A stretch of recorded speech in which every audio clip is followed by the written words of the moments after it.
ہم آپ تمام کو عید الفطر کے اس پرسعید موقع پر مبارکباد پیش کرتے ہیں، اس گزارش کے ساتھ کہ عید محض خوشیاں منانے کا دن نہیں ہے، بلکہ عید کا سب سے اہم اور لازمی پیغام ہے خوشیاں تقسیم کرنا، اور ایک اچھے انسان کو حقیقی خوشی بھی اسی وقت ملتی ہے جب اس کی ذات سے کسی کے چہرے پر مسکان آئے۔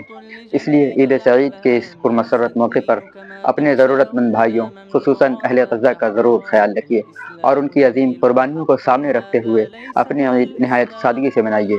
اللہ رب العزت ہم تمام کو ایک دوسرے کے لیے نافع و منفعت بخش بنائے۔ Salam Allahi alaikum wa rahmatullahi ta'ala wa barakatuh.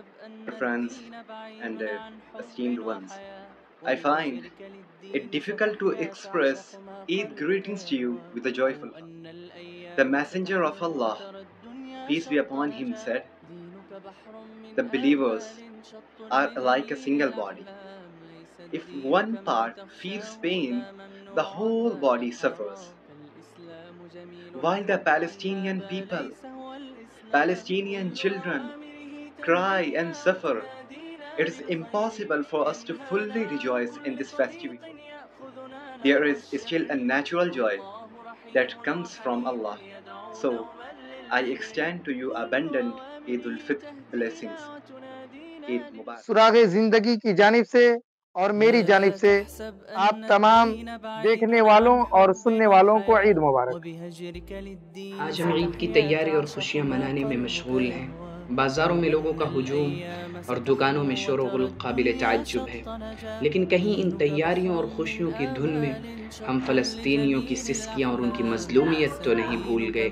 طرح طرح کے پکوان سے مزہ لیتے وقت کہیں ہم فلسطینیوں کی بھوک مری فراموش تو نہیں کر بیٹھے۔ افسوس کہ پورا عالم اسلام خوشی و مسرت کی بارش میں نہا رہا ہے اور اہل فلسطین و غزہ خون کی ندیوں میں غرقاب ہیں۔ ہم نئے نئے کپڑوں میں ملبوس اور ان کے پاس ستر پوشی کے لیے کپڑا نہیں۔ کیا اس بارے میں ہمارا دامن نہیں پکڑا جائے گا؟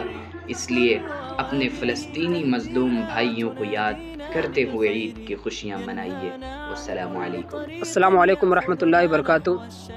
ناظرین، سمجھ میں نہیں آ رہا ہے کہ آپ کو کس دل کے ساتھ عید کی خوشیوں کی مبارکباد پیش کروں، کیونکہ اللہ کے نبی صلی اللہ علیہ وسلم کا ارشاد ہے، المؤمنون کالجسد واحد، مومن ایک جسم کے مانند ہے، یعنی جسم کے کسی ایک اعضاء کو تکلیف پہنچے تو پورے جسم کو اس کا درد محسوس ہوتا ہے۔ ٹھیک اسی طرح پوری دنیا کے اندر کہیں بھی مسلمانوں کو تکلیف دی جائے تو پوری دنیا کے مومنوں کو، مسلمانوں کو اس کی تکلیف پہنچتی ہے، اس کی تکلیف محسوس ہوتی ہے۔ تو فلسطین کے روتے بلکتے معصوم بچوں کو چھوڑ کر ہم عید کی خوشیوں میں بالکل مست ہو جائیں تو یہ ہم سے نہیں ہو سکتا، مگر ایک فطری خوشی ہوتی ہے جو کہ اللہ تعالیٰ کی طرف سے ہم سب کو حاصل ہے۔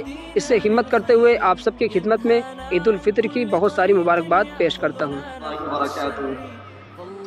آج فلسطین کے حالات کچھ ایسے ہیں کہ ہم میں سے کسی سے چھپے ہوئے نہیں ہیں۔ آئے دن ایک نئی ویڈیو ہمارے سامنے آتی ہے اور ہمارے دلوں کو چیر کر چلی جاتی ہے۔ یوں کہا جائے کہ انسانیت کا روز قتل عام ہو رہا ہے۔ ایسے میں ایک طرف عید کی آمد ہے تو دوسری طرف فلسطین کا لہو لہو ہے۔ ہماری راتوں کی نیندیں ان فلسطینی بچوں کی چیخو پکار سے اڑ جایا کرتی ہیں جن پر اسرائیل 7 اکتوبر سے مسلسل حملے کیے جا رہا ہے، مگر ایک امید انقلاب کی بھی ہے اور اسی انقلابی امید کے ساتھ ہماری خوشیاں تمام ہوں گی۔ آپ تمام کو ہماری جانب سے عید مبارک کی ڈھیر ساری مبارکباد۔